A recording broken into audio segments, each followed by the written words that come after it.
शुरुआत होती है एक सुनसान मार्केट से, जहां हम एक फैमिली को देखते हैं जो बिल्कुल चुपचाप खामोशी से जरूरत का सामान इकट्ठा कर रही होती है। ये लोग इतने ज्यादा डरे हुए थे कि एक दूसरे से बात तक नहीं कर पा रहे थे, बस इशारों से एक दूसरे को समझा रहे थे। आखिर कुछ तो था जो उन्हें बिल्कुल खामोश रहने पर मजबूर कर रहा था। इस फैमिली का लीडर है ली और उसकी वाइफ का नाम एवलिन है। यहाँ उनकी बड़ी बेटी रीगन जो बचपन से सुन नहीं सकती थी, और उनके दो बेटे मार्कस और बो होता है। बो उम्र में छोटा होता है, इसीलिए वो ज्यादा चीजें नहीं समझ पाता। वो ऊपर अलमारी में एक टॉय रॉकेट देख लेता है। जैसे ही वो रॉकेट को उठाने वाला होता है तो वो रॉकेट उसके हाथ से छूटकर नीचे गिरता है। ये देखकर सबके गले में सांसें अटक जाती हैं, लेकिन ऐन वक्त पर रीगन जल्दी से उस टॉय रॉकेट को कैच कर लेती है और सबकी जान बचा लेती है। ली सबको इशारों में समझाता है कि शाम होने वाली है, हमें जल्द से जल्द घर लौटना होगा, नहीं तो हम खतरे में पड़ सकते हैं। तभी इनका 4 साल का बेटा वही टॉय रॉकेट फिर से उठा लाया। उसे देखकर सभी दहशत में आ गए, क्योंकि ये रॉकेट बैटरी से चलने वाला था, जिसे ऑन करते ही शोर मच सकता था। ली अपने बेटे के हाथ से वो रॉकेट लेके उसकी बैटरी निकालकर टेबल पर रख देता है।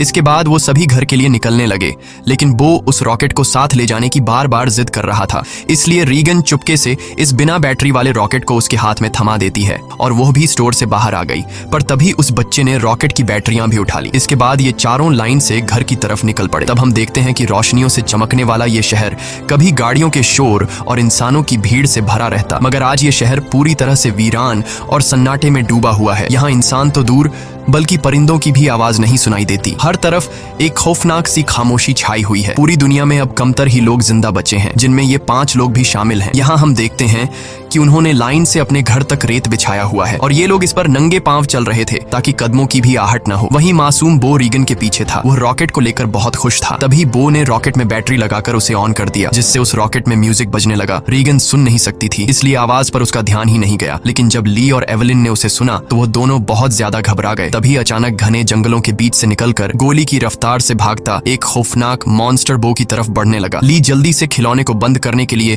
बो की तरफ तेजी से दौड़ता है, लेकिन तब तक बहुत देर हो चुकी थी। वो मॉन्स्टर बो को अपने साथ ले गया। उसके बाद हमें 1 साल के बाद का सीन दिखाया जाता है। ली और उसकी फैमिली ने इस हालात में जीना सीख लिया था। ली ने अपने घर में एक रिसर्च रूम बना लिया था, जहां उसने उस मॉन्स्टर के बारे में पूरी जानकारी हासिल कर ली थी। यहाँ हमें पता चलता है कि वो खौफनाक मॉन्स्टर जो बिल्कुल धीमी सी आवाज को भी कई किलोमीटर दूर से डिटेक्ट कर लेता है। अच्छी बात यह थी कि वो मॉन्स्टर पूरी तरह से अंधे थे, लेकिन उनकी सुनने की ताकत इतनी तेज थी कि वे हवा में जरा सी वाइब्रेशन और धीमी से धीमी आवाज को भी महसूस कर सकते थे। अगर कोई इंसान जोर से सांस भी ले तो उसे भी महसूस करके ये मॉन्स्टर बिजली की रफ्तार से उसकी ओर दौड़ पड़ते थे और उस इंसान को कुछ ही सेकंड में खत्म कर देते थे। साथ ही साथ इन मॉन्स्टर्स की चमड़ी लोहे से भी ज्यादा मजबूत थी, जो उन्हें बंदूक की गोली और किसी भी हथियार से प्रोटेक्ट करती थी। दरअसल आज से 1 साल पहले ये मॉन्स्टर स्पेस से आए एक मेट्रॉइड के जरिए इस धरती पर आए। ये मॉन्स्टर्स इतने ज्यादा तेज रफ्तार थे कि कुछ ही वक्त में ये पूरी धरती में फैल गए और इस दुनिया से लगभग सभी इंसानों का नामो निशान मिटा दिया। इन मॉन्स्टर्स से बचने का सिर्फ एक ही तरीका था, और वो था बिल्कुल शांत रहना, जो कि ली और उसकी फैमिली ये राज जान चुके थे। इसलिए उन्होंने खुद की पूरी तरह से सेफ्टी कर ली थी। ली ने अपने घर के चारों तरफ सीसीटीवी कैमरास लगा दिए थे ताकि मॉन्स्टर के आने की खबर उनको लग सके। साथ ही उसने सीढ़ियों और रास्ते में कदम रखने वाली जगह पर एक खास तरह के निशान लगाए थे ताकि उन क्रीचर्स को उनकी पैरों की आहट भी ना आ सके। और ली ने अपने घर में एक अंडरग्राउंड बंकर भी बनाया था, जहां ये इन मॉन्स्टर्स पर रिसर्च करता था। उसने ये भी पता लगा लिया था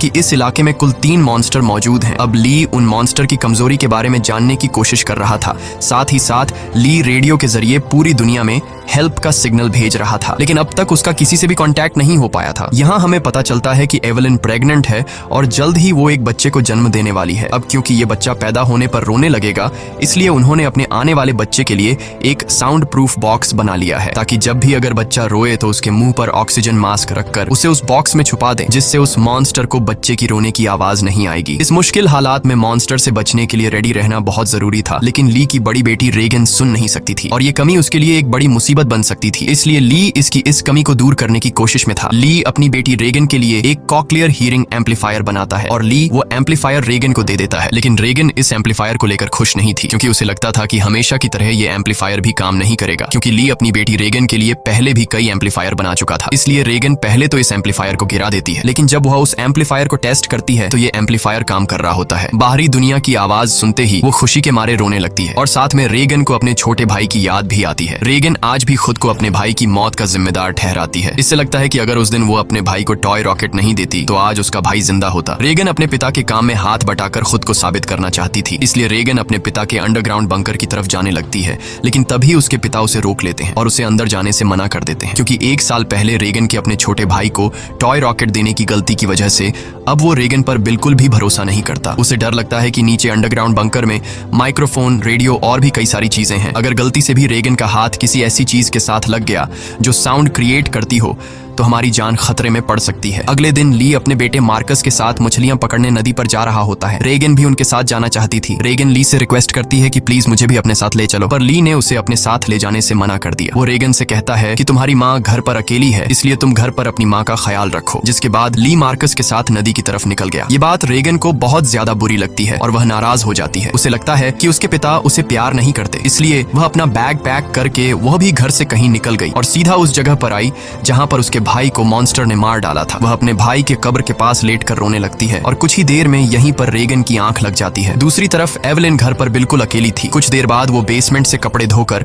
उन्हें बोरी में भरकर बाहर ले जा रही थी। तभी सीढ़ी पर लगा एक कील उस बोरी में फंसकर सीधा हो गया। वह नुकीला कील ठीक उनके पैर रखने की निशान पर था, पर एवलिन उसे देख नहीं पाई। उधर ली और मार्कस मछली पकड़ने में लगे थे। कुछ देर बाद ली अपने बेटे मार्कस को एक झरने के पास ले आता है और ली अपने बेटे से कहता है कि यहाँ तुम बात कर सकते हो, क्योंकि पानी के झरने की वजह से तुम्हारी आवाज उसमें हाइड हो जाएगी और तुम्हारी आवाज उस मॉन्स्टर तक नहीं पहुंच पाएगी। अब तुम खुलकर बात कर सकते हो। वो दोनों झरने के पास बैठकर बातें करने लगते हैं। मार्कस पूछता है क्या वो बो की मौत का जिम्मेदार रेगन को मानते हैं, जिस पर ली जवाब देता है कि जो कुछ भी बो के साथ हुआ उसमें किसी की भी गलती नहीं थी। लेकिन मार्कस ली को बताता है कि रेगन आज भी बो की मौत का जिम्मेदार खुद को ठहराती है, इसलिए तुम्हें रेगन को ये बात बतानी चाहिए कि उस दिन तुम्हारी कोई गलती नहीं थी। इसी दौरान एवलिन ने अपने मर चुके बेटे की तस्वीर लिए उसकी याद में आंसू बहा रही थी। तभी अचानक उसे लेबर पेन शुरू हो गया, यानी कि उसकी डिलीवरी का टाइम आ चुका था। वो फोटो फ्रेम हाथ में लिए हुए जल्दी से बेसमेंट की तरफ जाने लगी, पर तभी सीढ़ियों से नीचे उतरने की जल्दी में उसका पैर उस नुकीले कील पर धंस गया। एवलिन दर्द से तड़प उठी पर उसने अपने मुंह से आवाज नहीं निकाली, लेकिन उसके हाथ से उसके बेटे का फोटो फ्रेम छूट गया और तेज आवाज के साथ नीचे गिरकर टूट जाता है। एवलिन ने जैसे तैसे करके अपने पैर को खींचकर उस कील से बाहर निकाला। इस दौरान उसे इतनी तकलीफ हुई कि उसका चेहरा पूरी तरह से लाल हो गया, लेकिन वो खुद पर काबू रखते हुए अपने मुंह से आह तक नहीं निकालती, क्योंकि उसे पता था कि आवाज निकालने का मतलब अपनी मौत को दावत देना है। वो लंगड़ाती हुई नीचे आकर लाइट का स्विच ऑन करती है, जिससे बाहर रेड लाइट जल पड़ी। अब वो वापस ऊपर की तरफ लौटने लगी, पर तभी उसने कुछ देखा जिससे उसके गले में सांस अटक गई। असल में वो मॉन्स्टर उसके घर तक पहुंच चुका था। दरअसल जब एवलिन के हाथ से वो फोटो फ्रेम गिर गया था तो उस आवाज को मॉन्स्टर ने सुन लिया था। डर से कांपती एवलिन दीवार के पीछे छिप गई। दूसरी तरफ ली और मार्कस मछलियां पकड़कर घर वापस लौट रहे थे। तभी दूर से उन्होंने देखा कि घर के चारों ओर रेड लाइट जल रही है। ली समझ गया कि एवलिन खतरे में है। वह तुरंत घर की तरफ भागा। उधर बेसमेंट में छिपी एवलिन डर के मारे कांप रही थी और वो मॉन्स्टर उसे घर के हर एक कोने में ढूंढ रहा था। तभी एवलिन को बेसमेंट में एक टाइमर मिला। यहाँ एवलिन समझदारी से काम लेते हुए उस टाइमर में कुछ सेकंड्स का टाइम सेट करके उसे एक कोने में रख देती है और जल्दी से एक दूसरे कोने में आकर चुप जाती है। इतने में वो मॉन्स्टर वहाँ हलचल महसूस कर लेता है और वो धीरे धीरे उस हलचल वाली जगह की तरफ बढ़ने लगा। वो एवलिन के काफी करीब था। एक तो एवलिन को लेबर पेन हो रहा था और दूसरा उस मॉन्स्टर का डर था, लेकिन एवलिन अपने आप को पूरी तरह से कंट्रोल करके बिल्कुल चुपचाप बैठ जाती है। तभी टाइमर में अलार्म बजा, जिसे सुनते ही वो मॉन्स्टर तेजी से उस डायरेक्शन में भागा। मौके का फायदा उठाते हुए एवलिन जल्दी से अंडरग्राउंड बेसमेंट से बाहर निकली, पर वो जैसे ही मेन डोर से बाहर निकलने वाली थी तो उसने देखा कि एक और मॉन्स्टर घर के बाहर यहाँ वहाँ घूम रहा है, इसलिए एवलिन वहीं पर दीवार के साथ छिप गई। उधर ली मार्कस के साथ दूर से ये सब कुछ देख रहा था। ली समझ गया कि अगर मैं अपनी बीवी को बचाने के लिए घर पर जाऊंगा तो मैं अपनी बीवी को बचाने के बजाय हम दोनों की जान जा सकती है, क्योंकि उस मॉन्स्टर की बॉडी इतनी सख्त है कि उसे बंदूक से मार पाना इम्पॉसिबल है। इसलिए वह अपने पहले से बनाए हुए एक प्लान पर काम करने लगा। ली ने जल्दी से मार्कस को टॉर्च दिया और उसे जल्दी फ्लेयर रॉकेट चलाने को कहा, जो उन्होंने घर से दूर एक जगह पर पहले ही वहां सेट कर रखे थे। जिसके बाद मार्कस तेजी से रॉकेट की तरफ भाग निकला। दूसरी तरफ एवलिन ऊपरी मंजिल में मौजूद बाथ टब में भाग आई थी। वह बहुत ज्यादा तकलीफ में थी। अब वह और ज्यादा देर तक बच्चे को रोक नहीं सकती थी। वह बस बच्चे को जन्म देने ही वाली थी कि उसकी सिसकियों की आवाज को महसूस करता हुआ वो मॉन्स्टर बाथरूम के करीब आ चुका था। एवलिन को समझ आ चुका था कि अब जिंदा बच पाना नामुमकिन है। तभी उधर मार्कस ने रॉकेट्स चला दिए, जिससे आसमान में तेज आवाज के साथ फ्लेयर्स शुरू हो गईं, जिसे सुनकर वह मॉन्स्टर एवेलिन को यहीं पर छोड़कर तेजी से उस आवाज की तरफ भागा और उसी पल दर्द को दबाए बैठी एवेलिन जोर से चीख पड़ी, जिसकी आवाज रॉकेट्स के शोर में दब जाती है। ये रॉकेट्स का शोर और लाइट्स दूर से रेगन भी देख लेती है और वह घर की तरफ निकल पड़ती है। थोड़ी देर बाद ली बंदूक लेकर घर के अंदर आया। उसने देखा कि सीढ़ियों पर पैरों के खून के निशान लगे हुए हैं। वह उन निशानों का पीछा करते हुए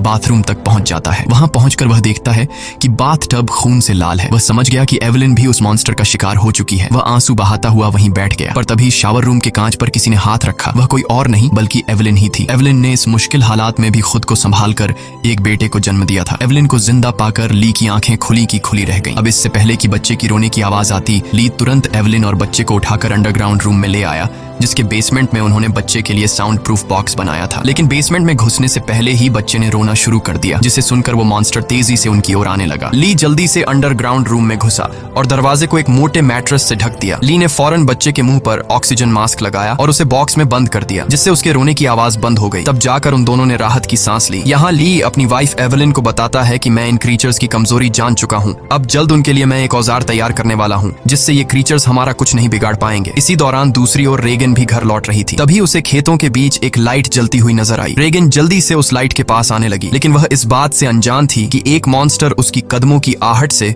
उसके पीछे चलता आ रहा था। जैसे ही वह मॉन्स्टर रेगन को मारने के लिए उसके काफी करीब आया, तभी अचानक रेगन की कान की मशीन से एक नुकीली और तेज फ्रीक्वेंसी निकलने लगी। इस नुकीली आवाज से वो मॉन्स्टर तड़पने लग जाता है, जैसे ये आवाज उस मॉन्स्टर के कान के अंदर सुई की तरह चुभ रही हो। इस आवाज को ये मॉन्स्टर ज्यादा देर तक बर्दाश्त नहीं कर पाता और जल्दी वहां से भाग गया। वहीं यह आवाज रेगन के कानों को भी चुभ रही थी, पर जैसे ही वह मॉन्स्टर वहां से भागा, रेगन के कान में तकलीफ बंद हो गई। लेकिन रेगन को समझ नहीं आया कि आखिर उसके कान की मशीन ने ऐसा क्यों किया। वह इस पर ज्यादा ध्यान न देते हुए लाइट के पास पहुंच जाती है। तभी उसने पाया कि वो रोशनी एक टॉर्च की थी। जैसे ही रेगन उस टॉर्च को उठाने गई, तभी अचानक किसी ने उसका हाथ पकड़ लिया। वो कोई और नहीं बल्कि मार्कस था, जो डर से कांपता हुआ यहाँ छिपा हुआ था। अपनी बहन को देख मार्कस की घबराहट दूर हो गई। वह रेगन से कहता है कि मैं झाड़ियों से तुम्हें छुपकर देख रहा था, तुम्हारे पीछे वो मॉन्स्टर भी आ रहा था, लेकिन पता नहीं वह मॉन्स्टर तुम्हारे करीब आते ही अचानक भाग गया। ये सुनकर रेगन बहुत ज्यादा डर जाती है, क्योंकि उसे ये भी पता नहीं था कि उसके पीछे मॉन्स्टर आ रहा है। वहीं दूसरी तरफ एवेलिन को अपने बच्चों की चिंता हो रही थी। वो ली से कहती है, मुझे डर लग रहा है कि कहीं उस मॉन्स्टर ने मेरे बच्चों को खा नहीं लिया हो, तुम जल्दी से मेरे बच्चों को ढूंढ लाओ। इसीलिए ली अंडरग्राउंड रूम में अपनी वाइफ और बच्चे को सुलाकर वहां से बाहर निकलता है। पहले वह यहाँ वहां खतरा ढूंढने लगता है, मगर अब वह मॉन्स्टर भी वहां से जा चुका था। पर उसने पूरा घर तहस नहस कर दिया था, जिससे वहां मौजूद पानी का एक पाइप भी टूट गया था और पानी सीधा नीचे अंडरग्राउंड रूम में जा रहा था। लेकिन ली का इस पर ध्यान नहीं गया और वह बच्चों को ढूंढने खेतों की ओर निकल पड़ा। इस दौरान उधर मार्कस और रेगन अनाज रखने वाली टंकी के ऊपर छिपे हुए थे और आग लगा लेते हैं, ताकि इस आग को देखकर उनके पिता यहाँ आ जाए। ली भी अपने बच्चों को यहाँ वहाँ ढूंढने लगता है। कुछ देर बाद पानी के शोर से एवेलिन की आंख खुल जाती है। उसने देखा कि पूरा बेसमेंट पानी से भर चुका था। पानी ऊपर से झरने की तरह बहकर नीचे आ रहा था। इतने में एवेलिन की नजर अपने बच्चे की बॉक्स पर पड़ी। वह बॉक्स खुला हुआ था, पर वहां से बच्चे की जरा सी भी आवाज नहीं आ रही थी। एवेलिन जैसे ही बॉक्स के पास जाने लगी,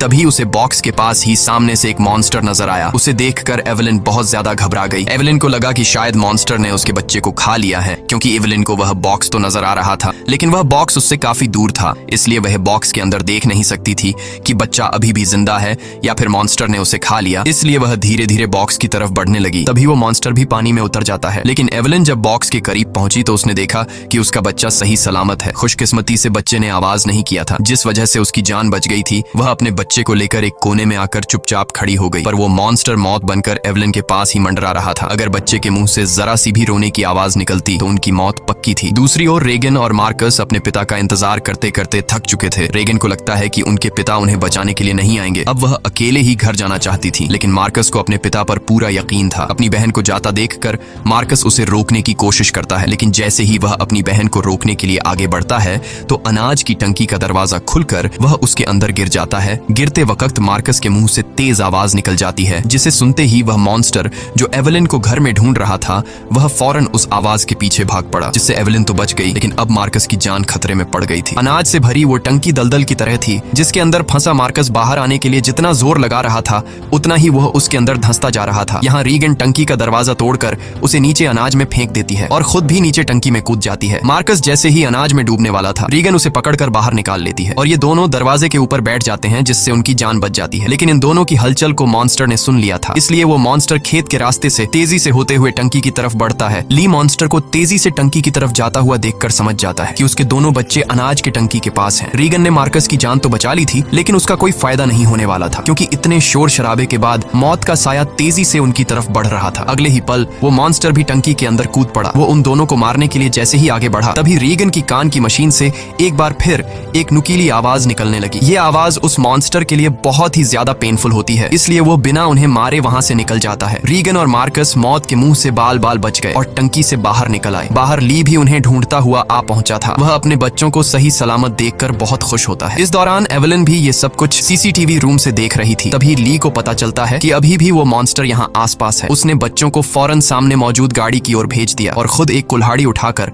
आसपास नजरें दौड़ाने लगा, लेकिन वो क्रीचर ठीक उसके ऊपर होता है। ली जैसे ही पलटकर पीछे देखता है, वो मॉन्स्टर उसे अपने पंजे से मारकर दूर फेंक देता है। अपने पिता को तकलीफ में देखकर मार्कस ली को आवाज देने लगता है। आवाज सुनकर मॉन्स्टर को मार्कस की पोजीशन का भी पता चल जाता है। वो मॉन्स्टर अब मार्कस और रीगन की तरफ बढ़ने लगा, लेकिन तभी एक बार फिर रीगन की कान की मशीन से फ्रीक्वेंसीज निकलने लगी। वह आवाज रीगन को भी चुभ रही थी, इसलिए रीगन ने अपनी कान की मशीन को ही ऑफ कर दिया, लेकिन यह उसकी सबसे बड़ी गलती थी। इस मशीन से जो फ्रीक्वेंसी निकलती थी, वही फ्रीक्वेंसी उस मॉन्स्टर की कमजोरी थी, जिसे वो बिल्कुल भी बर्दाश्त नहीं कर सकता था। लेकिन अनजाने में रीगन ने मशीन को बंद करके अपनी ही मौत को दावत दे दी। अगले ही पल वो मॉन्स्टर कार पर झपट पड़ा और मार्कस तक पहुंचने की कोशिश करने लगा। इसी दौरान उधर ली होश में आ गया। अपने बच्चों को खतरे में देख वह समझ गया था कि मॉन्स्टर से लड़कर वह कभी भी मॉन्स्टर को मार नहीं सकता, इसलिए अब उसे सिर्फ एक ही रास्ता नजर आया। उसने रीगन को इशारों में बताया कि मैं तुमसे बहुत ज्यादा प्यार करता हूँ, मैंने तुम्हें कभी भी बो की मौत का जिम्मेदार नहीं ठहराया है और मेरे होते हुए तुम्हें कुछ नहीं हो सकता। जिसके बाद ली जोर से चिल्लाने लगा। उसे सुन वो मॉन्स्टर ली की तरफ दौड़ पड़ा और एक ही झटके में उसे चीर फाड़ कर रख दिया। अपने पिता को मरता हुआ देखकर रीगन को बहुत ज्यादा दुख होता है, क्योंकि पहले उसे लगता था कि उसके पिता उससे प्यार नहीं करते, लेकिन अब उसे रियलाइज हुआ कि वह गलत थी। ली को मारने के बाद वो मॉन्स्टर वहां से चला जाता है। दूसरी तरफ एवलिन भी ये सब कुछ सीसीटीवी के जरिए देख रही थी। तब रीगन उसी वक्त गाड़ी स्टार्ट करके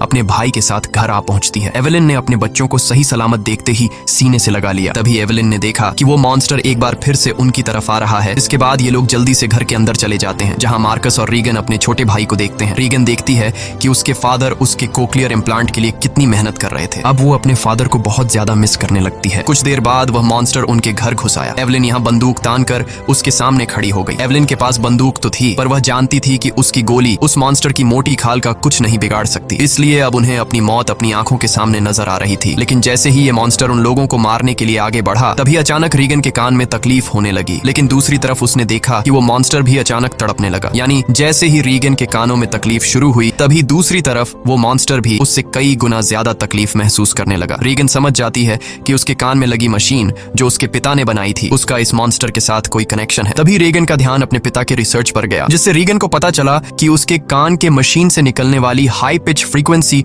उस मॉन्स्टर की कमजोरी है। रीगन को समझ आ गया था कि जब भी ये मॉन्स्टर मेरे करीब आता तो मेरे कान में तकलीफ होने लगती और ये मॉन्स्टर वहां से भाग जाता। इससे पहले कि ये मॉन्स्टर उन्हें मार देता, रीगन जल्दी से अपने कान में लगे कॉक्लियर इम्प्लांट का पावर और ज्यादा बढ़ा देती है, जिससे निकली हाई फ्रीक्वेंसी साउंड से वो मॉन्स्टर अचानक तड़पने लगा। ऐसा लग रहा था कि जैसे वो हाई फ्रीक्वेंसी साउंड उस मॉन्स्टर के पूरे शरीर में सुइयां चुभा रही हो। यहाँ रीगन की माँ भी समझ जाती है कि ये सारा कमाल कोक्लियर इम्प्लांट का है, लेकिन पावर बढ़ाने से रीगन के कानों में भी और ज्यादा तकलीफ होने लगी। इसीलिए रीगन समझदारी से काम लेते हुए वहां रखे एक माइक्रोफोन के साथ उस कान की मशीन को लगा देती है, जिससे वो फ्रीक्वेंसी साउंड वेव और ज्यादा तेज हो गई। अब तो उस मॉन्स्टर का दर्द से बुरा हाल हो गया और उसकी खोपड़ी का आर्मर अपने आप ही खुलने लगा। आर्मर खुलते ही जैसे ही उसका मुंह नजर आया, तभी एवलिन ने शॉटगन से सीधे उसके मुंह पर ही फायर कर दिया, जिससे उसकी खोपड़ी एकदम गुब्बारे की तरह फट गई और आखिरकार वो मॉन्स्टर मारा गया। हालांकि खतरा अभी टला नहीं था। गोली की आवाज सुनकर उस इलाके में मौजूद बाकी के दो और मॉन्स्टर भी उनकी ओर आने लगे, लेकिन अब एवलिन और रीगन को उन मॉन्स्टर्स की कमजोरी मालूम चल चुकी थी। इसलिए रीगन ने माइक का वॉल्यूम फुल कर दिया और एवलिन उन मॉन्स्टर्स को मारने के लिए तैयार हो गई। इसी के साथ ये कहानी खत्म हो जाती है। अगर आपको वीडियो अच्छी लगी हो तो हमारे चैनल को सब्सक्राइब और वीडियो को लाइक जरूर कीजिएगा, और अगर आपको इस मूवी का सेकंड पार्ट चाहिए तो नीचे कमेंट में पार्ट 2 लिखें।